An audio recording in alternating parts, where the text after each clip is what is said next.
자, 이번 한 주일 동안에 우리 십자가로 돌아가자라는 말씀을 함께 나누고 있습니다. 십자가에서 일어난 일. 그래서 여러분 새해가 이제 시작되었는데요. 올해 한 해 동안에는 신앙의 기본으로 돌아갔으면 좋겠습니다. 저도 그렇고 신앙의 기본이 뭘까 생각한 결과가 십자가였습니다. 그래서 함께 십자가를 지금 나누고 있는데요.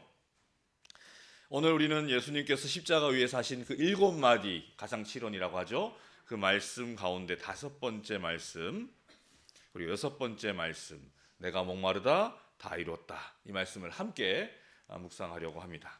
먼저 주제 말씀을 읽도록 하겠습니다.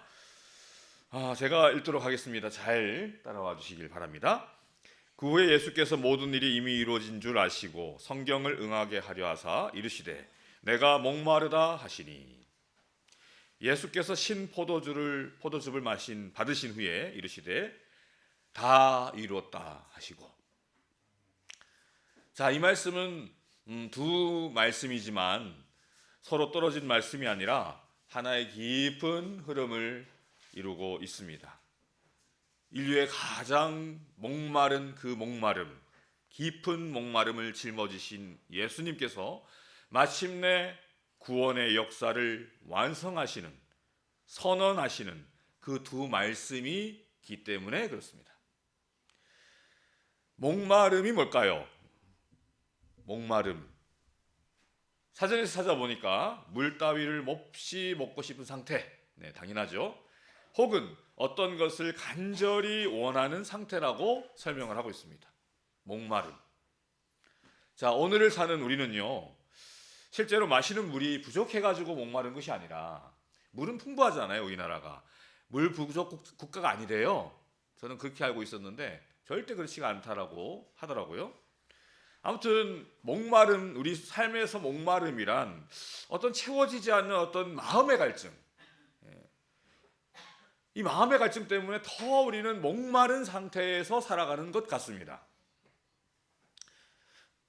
다른 사람보다 뭔가 좀 더 가져야 될 것 같고, 다른 사람보다 뭔가 나가 좀 뒤처져 있는 것 같고, 좀 더 빨리 달려야 될 것 같고, 그런 불안 속에서 우리는 끊임없이 살아가는 거죠.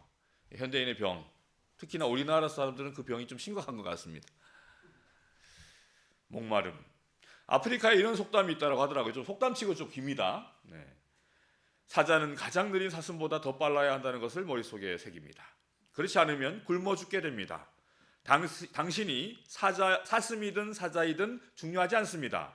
해가 떠오를 때 당신은 빨리 달려야 합니다. 이게 속담이래요. 자, 그러니까 우리 가운데서는 사자처럼 힘있고 능력있고 많은 권한, 권력을 누리는 사람들이 있습니다. 그와 반대로 우리 가운데는 사슴처럼 힘이 없고 또 연약하고 어떤 배경도 없는 그러한 사람들이 어쩌면 더 많죠. 그런 사람들이 더 많습니다. 그렇지만 여러분, 사자와 같은 사람도 사슴 같은 사람도 결국 각자의 자리에서 살아남기 위하여 필사적으로 달려야 한다는 것은 같다라는 것입니다. 예수님은 우리의 이런 현실, 우리의 삶의 모습을 너무나도 잘 알고 계셨기 때문에 알고 계시죠. 마태복음 14장을 보게 되면 제자들이 갈릴리 바다 한가운데서 풍랑을 만납니다. 그래서 어떻게 됩니까? 난리가 나죠. 그 베테랑 그 어부들도 어떻게 할 수 없는 그 풍랑입니다. 그 모든 상황을 예수님께서는 산 꼭대기에서 보고 계셨어요. 사람들이 예수님을 왕으로 추대하려고 막 난리를 피울 때, 그 이후의 일이었거든요. 그간 예수님으로부터 듣고 배웠던 그 모든 그 말씀들, 그 전한 그 기별들의 말씀들을 딱 깡그리 다 잊어버린 채 그 백성들의 모습을 동화돼 가지고 어떻게 하면 내가 좀 더 높은 자리에 앉을까, 예수님께서 나를 어떤 자리에 앉힐까, 그런 걸 가지고만 머릿속에 가득 가지고 있었던 이 제자들, 그 부족한 제자들, 못난 제자들을 예수님께서는 끝까지 포기하지 않으시고 잊지 않으시고 찾아오십니다. 어떻게 해요? 무리를 걸으셔서 찾아오세요. 겁에 질려 예수님의 모습을 보고 귀신이다, 무서워합니다. 예수님이셨죠. 마찬가지입니다. 지금 이 시대에도 우리가 목마름 가운데에 정말 이 삶의 풍랑 가운데 이리저리 휩쓸려서 힘들어하는 우리들에게 예수님께서는 그 시선을 멈추지 않으시고 바라봐 주시고 직접 우리에게 우리를 걸어 다가오시는 분이 우리 예수님이십니다. 전쟁과 전쟁에 대한 소문이 있을 것이며 사람들은 얼굴을 창백하게 될 것이다. 그대들은 고통을 당하게 될는지 모르며 때때로 굶주리는 쓰라림을 맛보게 될는지 모른다. 그러나 하나님께서는 고통 가운데 있는 그대들을 잊지 않으실 것이다. 사람들은 이렇게 생각합니다. 뭔가 좀 있으면 행복할 거야. 뭘 가지고 있으면 행복할 거야. 좋은 대학 가면 행복할 거야. 좋은 직장 가지면 행복할 거야. 좋은 사람 만나서 결혼하면 행복할 거야. 자녀들 잘 되면 행복할 거야. 안정된 환경 속에서 잘 살아가면 행복하겠지 라고 생각을 합니다. 그래서 끊임없이 자꾸 뭐예요? 자꾸 뭔가를 하려고 해요. 근데 현실은 어떻습니까? 현실은 어떤가요? 기쁨이 오긴 옵니다. 만족이 오긴 옵니다. 근데 그 기쁨과 만족이 오는 순간 책임과 염려도 같이 오더라고요. 저 같은 경우는 그랬습니다. 기쁨이 와요. 뭔가 이루었어요. 뭔가 해냈어요. 그런데 그게 끝이 아니더라고요. 염려가 오고 걱정도 같이 오더라고요. 그래서 한 대기업의 회장이 이런 말을 했습니다. 인생살이 그거 패키지 딜이다. 기쁨, 슬픔, 즐거움, 괴로움 한 묶음으로만 팔지 따로 살 수 없더라. 이런 말을 했다고 합니다. 그러니까 여러분 살면서 사람들은 어떤 기쁨과 행복과 만족을 누리고 싶어 하지만 그렇게 노력하지만 문제는 그와 함께 모두 같이 패키지로 온다는 거예요. 슬픔과 괴로움도 같이 패키지로 오더라. 묶음으로. 패키지가 묶음이거든요. 묶음으로 오더라. 따라온다라는 말입니다. 헬렌 켈러 아시죠? 삼중고의 고통 겪었던, 눈도 안 보이고 귀도 안 들리고 말도 할 수 없었던 그 헬렌 켈러. 한 번은 이 헬렌 켈러가 하나님께 이런 기도를 드렸답니다. 이 책에 있는 내용이에요. 하나님께 이런 기도 드렸대요. 무슨 기도 드릴게요? 무슨 기도냐면 이런 기도 드렸습니다. 하나님, 세상 사람들에게 하루만 눈이 보이지 않는 축복을 내려주소서. 이렇게 기도를 했대요. 이게 기도인가요? 저주지? 여러분, 하루 동안 눈 안 보이는 것, 이게 축복입니까? 누구한테 물어보세요. 이걸 축복이라고 얘기하는 사람 아무도 없을 겁니다. 그죠? 근데 헬렌 켈러는 왜 이걸 축복이라고 얘기할까요? 헬렌 켈러 되는 정도의 사람이면 이걸 그냥 헛소리로 한 얘기는 아닐 거 아니겠습니까? 무슨 의미일까요? 제가 뭐 말씀 안 드려도 아마 다들 아실 겁니다. 여기 계신 우리 무등교회 성도님들은 다 똑똑하시니까. 네. 여러분은 여행 가시기 좋아하시나요? 여행 좋아하시나요? 저도 여행 참 좋아하는데 여러분들은 여행을 왜 좋아하시나요? 좋아하시는 분들은 새로운 것을 또 볼 수 있고, 새로운 또 넓은 어떤 환경을 또 경험해 볼 수 있고, 어떤 좀 자유로운 느낌도 받고, 일상생활에서 좀 벗어날 수 있는 그런 즐거움들이 있는 것 같아요. 좀 쉴 수 있더라고요. 여행 가면은. 저희 가족 다음 주 여행 갑니다. 네, 부러우시죠? 그 얘기 하려고 한 거 아닌데 갑자기 나왔어요. 근데 제가 여행을 좋아하는 이유는 뭐냐면 좀 이상하게 들리실지 모르겠지만 집의 소중함을 느끼기 위해서도 있더라고요. 멀리 가가지고 뭔가 좀 제대로 씻지도 못하고 쉬지도 못하고 뭔가 이렇게 막 돌아다니다가 제대로 씻지 못하기를 하다가 집에 오면 그게 너무 좋더라고요. 안락한 집이 있다라는 사실과 또 저를 반겨주는 가족이 있다라는 사실이 저는 굉장히 행복해지는 그런 경험이었습니다. 그래서 뭐 꼭 여행이라 할 수는 없지만 뭐 목회자 협의회나 어디 뭐 먼데 1박 2일이나 2박 3일이나 어디 먼데 갔다 오면 그게 두렵지가 않고요. 갔다 왔을 때의 그 기쁨 때문에 기대가 되기도 하더라고요. 여러분, 때때로 우리에게 닥쳐오는 그 고난이 축복일 때가 참 많습니다. 고난 때문에 우리 자신을 깊이 돌아볼 수 있고요. 또 죄를 버릴 수 있게 되고요. 하나님을 더 간절한 마음으로 찾게 되는 것입니다. 고난으로 인해. 자, 여러분 이제 시선을 돌려 예수님의 목마름을 좀 보려고 합니다. 자, 예수님께서 내가 목마르다라고 말씀하셨는데 그 말씀하신 이유는 우리가 알듯이 단순한 어떤 육체적인 갈증 때문에 목마르다 하지 않으셨어요. 성경은 분명히 말씀하고 있습니다. 뭐라고 되어 있어요? 성경을 응하게 하려 하사 이르시되 내가 목마르다. 자, 이 말씀은요, 예수님의 목마름은 하나님의 뜻을 이루고자 하는 거룩한 갈망이었어요. 자기 스스로의 어떤 목마름을 해소하려는 것이 아니라 하나님의 말씀을 이루고자 하는, 하나님의 뜻을 이루고자 하는 그 갈망이셨다, 목마름이셨다라는 것이죠.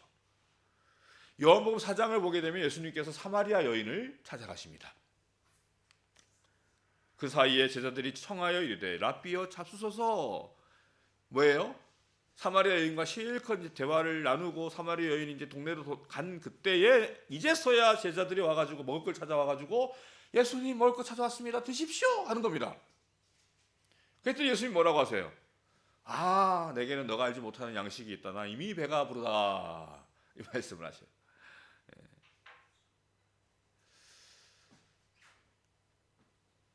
너희가 알지 못하는 먹을 양식. 뭐였습니까? 너희가 알지 못하는, 너희가 모르는 먹을 양식. 항상 이 땅의 것들만 볼 줄 알았던 제자들은 예수님이 이 말씀이 무슨 뜻인지 모르고 그냥 누군가가 먹을 걸 갖다 주셨나 보다, 우리 모르게 혼자 드시고 뭐 이런 뜻으로 받아들였던 것 같아요. 누가 예수님께 갖다 주었나 보다. 예수께서는 그 여자가, 사마리아 여인입니다, 생명수를 마시는 것을 보셨다. 그리하여 그분의 주림과 갈증은 채워졌다. 뭘로 예수님께서 채우셨는지 아시겠죠? 그 영혼이 살아나는 모습으로 채우셨어요. 살아나는 그 모습으로 예수님의 갈증, 목마름, 배고픔은 사라지셨다라는 겁니다. 제 둘째가, 첫째 아이는 잘 먹습니다. 첫째 아이는 못 먹어서, 없어서 못 먹어요. 근데 둘째 아이는 요즘에는 조금 나아진 것 같긴 한데 여전히 깡깡 말라가지고 잘 안 먹어요. 키가 좀 컸으면 좋겠는데 잘 안 먹습니다. 그래서 저는 참 저희 아내도 그렇고 이 편식하는 것 때문에 걱정이 이만저만하네요. 좀 골고루 먹고 잘 먹었으면 좋겠는데 좋아하는 것만 먹어요. 걱정입니다. 부모는 자식이 잘 먹어야 행복합니다. 자녀가 잘 먹어야 기쁨이 와요. 예수님께서는 그 우물가에 나타난 그 사마리아 여인, 5 남편 중에 그 한 남편에게도 만족을 누릴 줄 몰랐던 그 불쌍한 여인이 예수님께 주시는 그 생명수를 마시는 것을 보셔요. 바로 그때 예수님께서는 그 목마름과 배고픔이 다 사라지시는 그 예수님의 모습을 우리에게 보여주시는 것입니다. 여러분, 예수님께서는 사람이 당신을 믿고 구원받기를 그 어떤 것보다도 소원하십니다. 바라십니다. 예수님은 우리의 모든 짐을 다 지기를 원하십니다. 가져오기를 바라셔요. 왜입니까? 왜일까요? 왜 예수님은 우리의 짐을 지고자 그렇게 갈망하실까요? 왜 우리의 필요를 채워주시고자 그렇게 갈망하실까요? 그 이유는 가만히 이제 부모가 되보니까 알겠더라고요. 그분이 저희의 부모님이, 아버님이시기 때문에, 내가 그분의 자녀이기 때문에, 우리가 그분에게 모든 걸 맡길 수 있어야 그분께서는 쉼을 얻으실 수가 있는 거예요.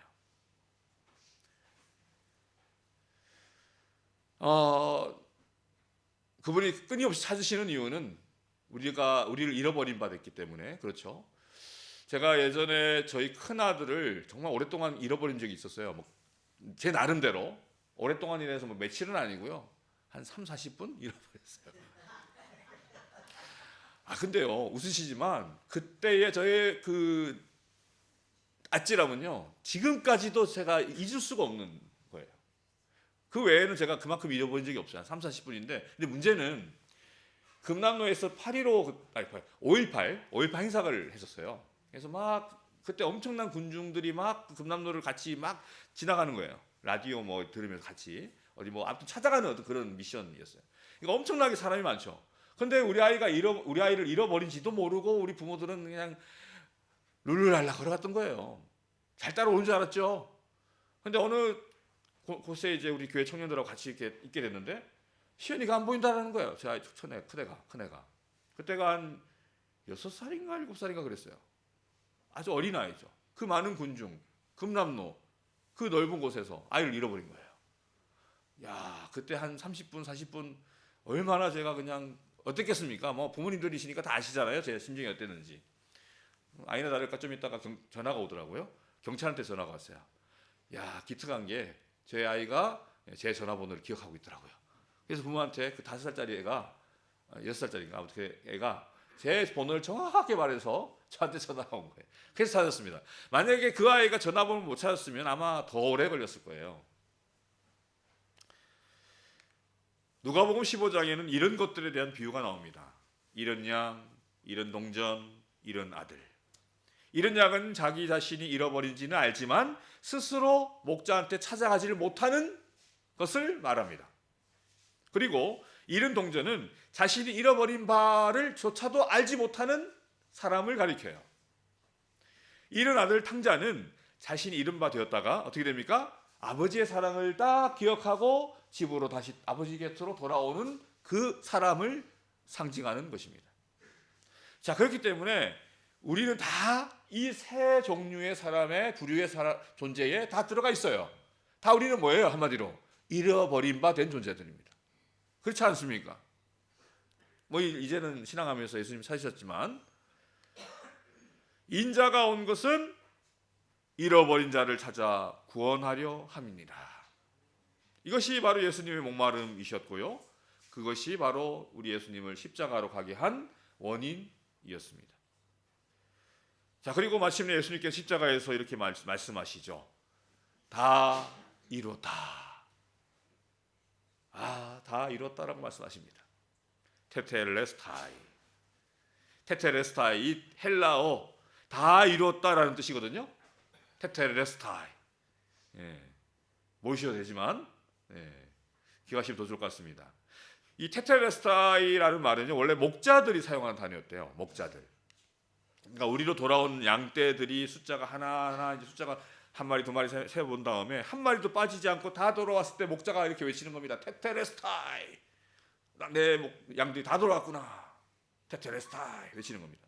자, 그리고 또 제사장들도 사용하던 말이었대요. 감사의 마음으로 충만한 한 예배자가 성전에 바칠 제물을 어린 양을 가져오면은 제사장은 조심스럽게 이 양에 대해서 이제 조사를 하는 겁니다. 흠이 있나 없나, 정말 제사를 바쳐도 되는 제물인가, 샅샅이 다 본 다음에 제사장이 흠이 없구나 하면서 외치는 것이 단어가 테텔레스타이라는 겁니다. 그리고 옛날 그 테텔레스타이가 쓰여진 세금 영수증이 고고학자들에 의해서 발견되었는데요.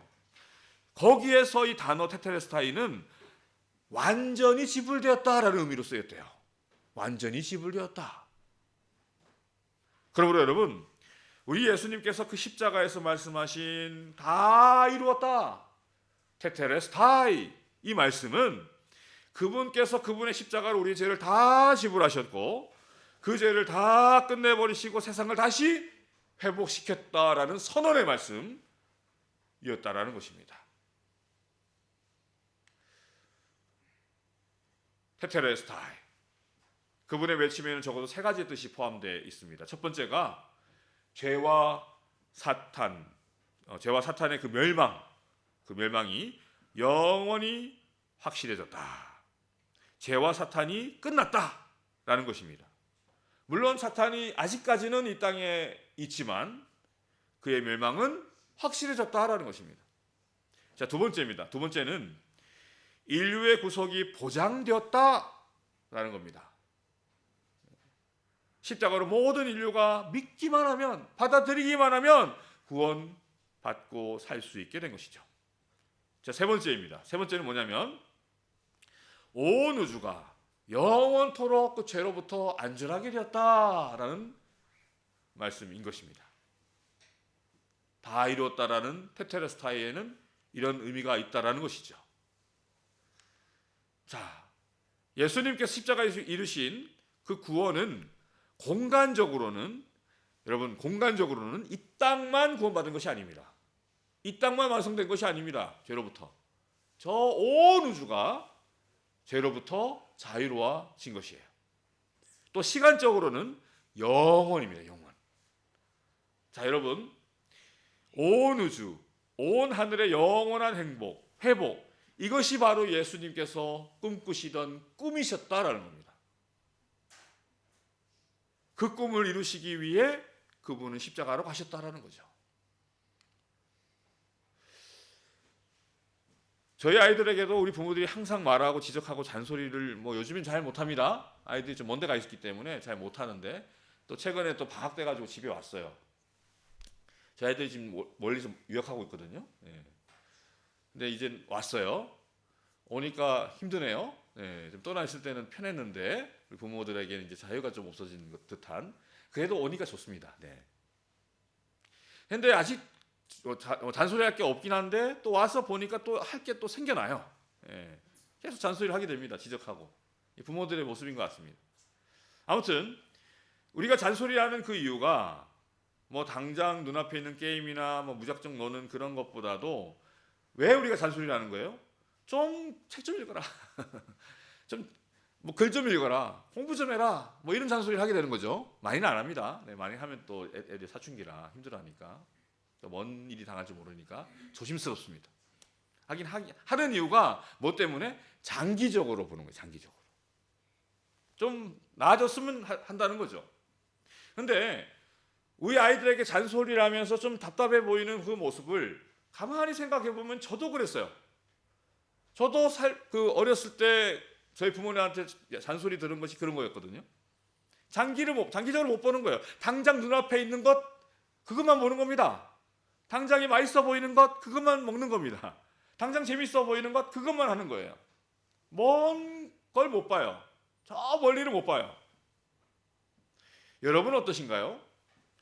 여러분이 세우고 있는 또 세웠던 그 모든 계획들이 어떻게 시간적으로 공간적으로 어디까지 여러분은 포함하고 계신지요? 당장 어떤 것만 계획 세우셨습니까? 아니면 저 장기적인 목표를 여러분 계획 세우셨나요? 좋은 학교, 좋은 직장, 좋은 배우자, 좋은 가족, 좋은 자녀들 혹시나 이 세상의 안락한 축복만을 위해 여러분의 계획을 세우고 있지는 않은지요? 또 나아가서 나 하나만을 위한 혹은 나의 가족만으로 국한된 그런 계획, 꿈만 꾸면서 살아가고 있지는 않으신지 모르겠습니다.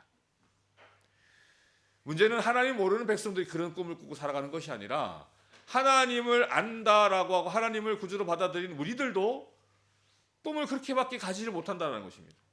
당장 앞에 있는 것들. 오늘 여러분이 세우고 계시는 계획과 꿈에 아까 보셨죠? 예수님의 꿈이 뭐였어요? 우주, 영원. 이 꿈을 예수님께서 십자가에서 이루셨어요. 그렇다면 우리는 우리의 꿈에 영원이 있습니까? 우리의 꿈에 저 우주가 있으신가요? 너무 여러분 그런 꿈을 세우기에 너무 큰가요 이게? 예수님이 그 꿈을 세우시고 그 꿈을 향해 꿈을 꾸셨던 것처럼 우리도 그렇게 꿔야 되는 것입니다. 그런 비전을 우리가 세워야 되는 것입니다. 이사야 40장 31절에는 오직 여호와를 앙망하는 자는 새 힘을 얻으리니 독수리가 날개치며 올라감을 같을 것이요 다른 박질하여도 곤비하지 아니하겠고 걸어가도 피곤하지 않겠다라는 말씀이 있습니다. 여러분 우리가 이 세상 살아가면서 왜 이렇게 답답하고 우울하고 힘들고 지치는 일만 생기는지 아십니까? 왜 그럴까요? 나름 열심히 살아간다고 최선을 다해 살아간다고 하지만 자꾸만 우리 삶에는 답답한 일이 생겨요. 어려운 일이 생깁니다. 깜깜한 일이 생기고 말아요. 그 이유가 뭘까요? 왜 이렇게 우울해질까요? 왜 그리스도인조차도 우울증에 빠져버리는 걸까요? 그 이유는 자꾸만 하나님의 말씀대로 살지 않고 여호와를 앙망하기보다는 자꾸만 뭘 바라봐요? 세상 바라보고. 그런 우리에게 주님께서는 이 말씀을 통하여 독수리처럼 멀리 보라는 말씀을 하시는 거예요. 독수리처럼 멀리 보라. 더 높이 봐라. 라고 말씀하고 계신 것입니다. 사도 바울은 로마서 8장 18절에서 이렇게 말씀합니다. 생각하건대 현재의 고난은 장차 우리에게 나타날 영광과 비교할 수 없도다. 그러니까 사도 바울은 그 영원한 영광, 저 아름다운 하늘을 생각하니까 지금 자기가 당하고 당신이 당하고 있는 그 고통과 고난은 아무것도 아니다라는 것입니다. 그 엄청난 영광, 하늘의 그 기쁨, 행복을 생각하다 보니까 지금 당하고 있는 이 핍박과 아픔, 매질은 아무것도 아니다 라고 고백하는 것이죠. 우리도 마찬가지로 이 바울처럼 이 땅의 삶과 저 하늘의 영원함을 비교해 생각할 수 있어야 하는 것입니다.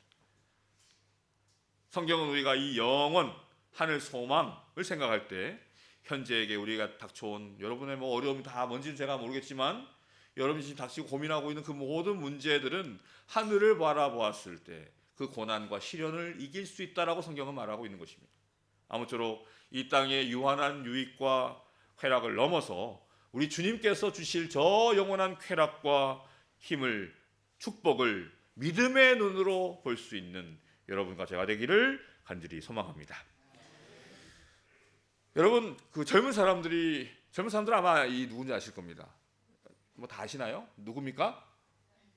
다 아시는구나.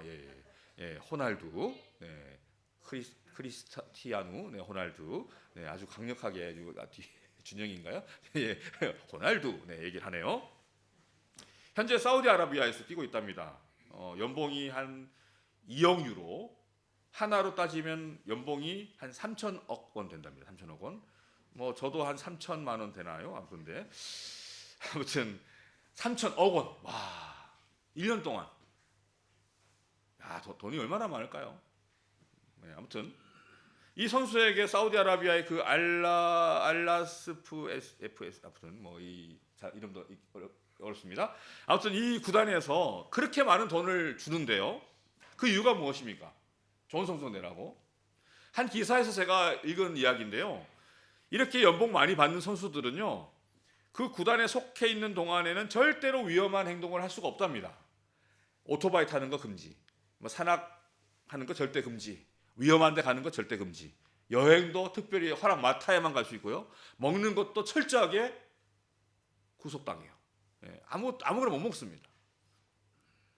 절대로 어떤 위험한 것들을 해서는 안 되고요. 이유는 여러분들 잘 아시겠지만 선수가 자기 몸을 잘 관리해야지만 그 구단에 이득을 줄 수 있기 때문에 철저하게 이 선수들을 관리하는 것이죠. 그 조건으로 그렇게 많은 돈을 연봉으로 주는 겁니다. 우리는 자칫하면요, 신앙이란 단순히 그냥 교회 다니고 교회 열심히 하고 그냥 죄 좀 안 짓고 그렇게 살아가면, 좀 착하게 살면, 좀 선하게, 다른 사람들 보기에 좀 선해 보이게 살면 되는 것으로 착각하며 살아갈 때가 많이 있어요.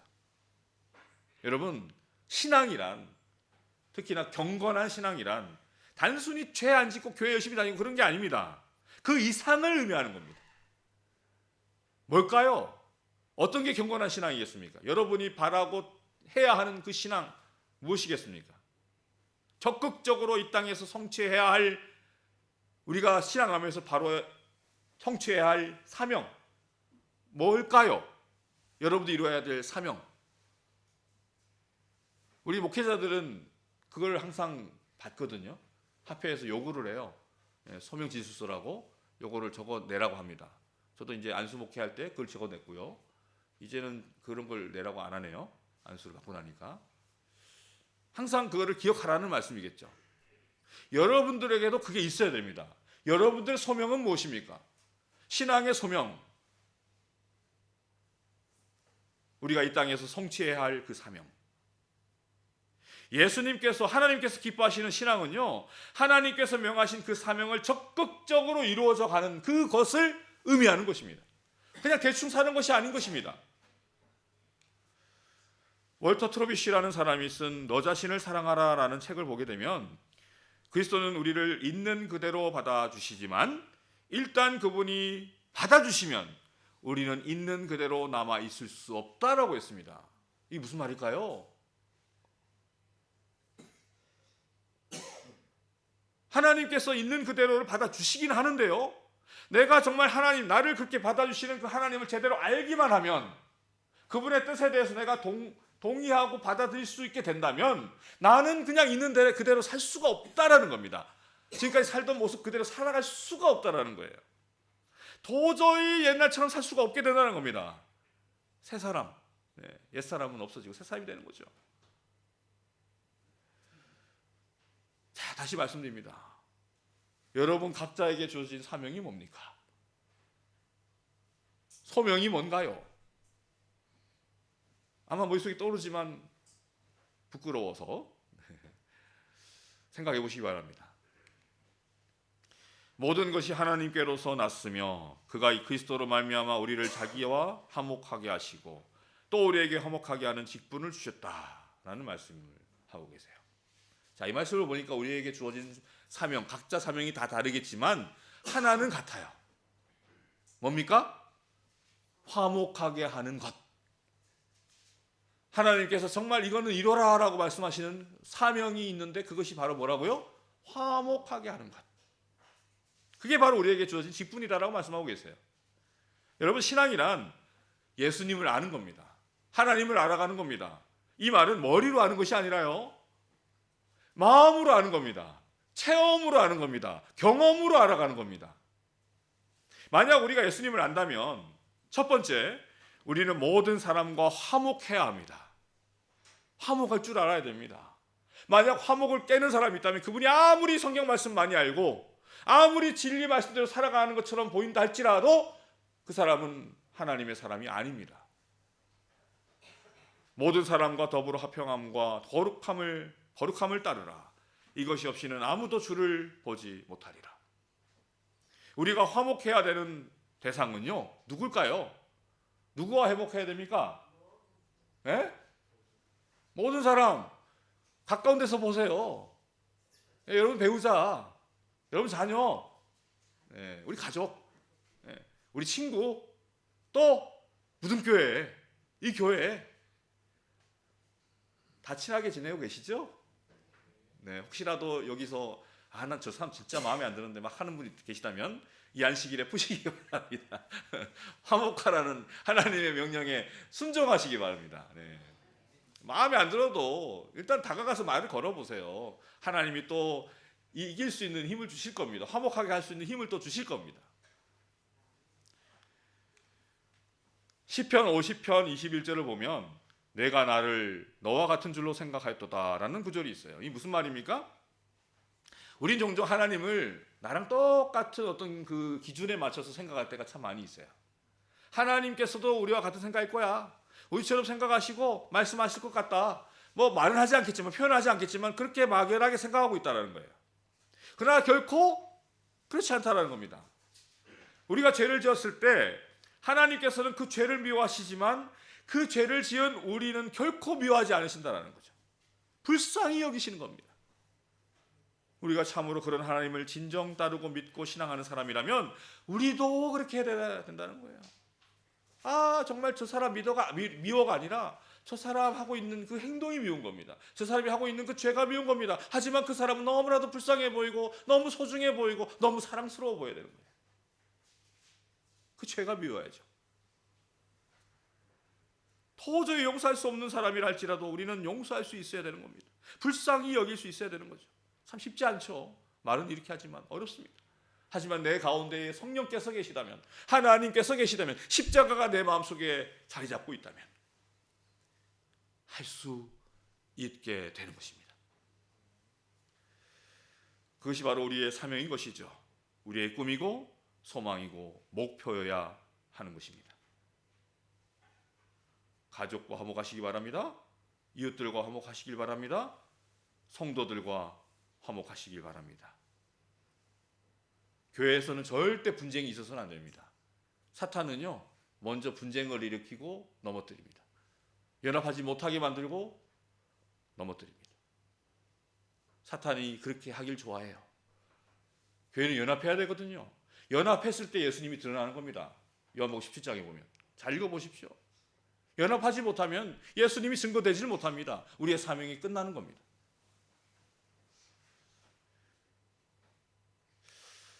또 우리가 예수님을 안다면 두 번째입니다.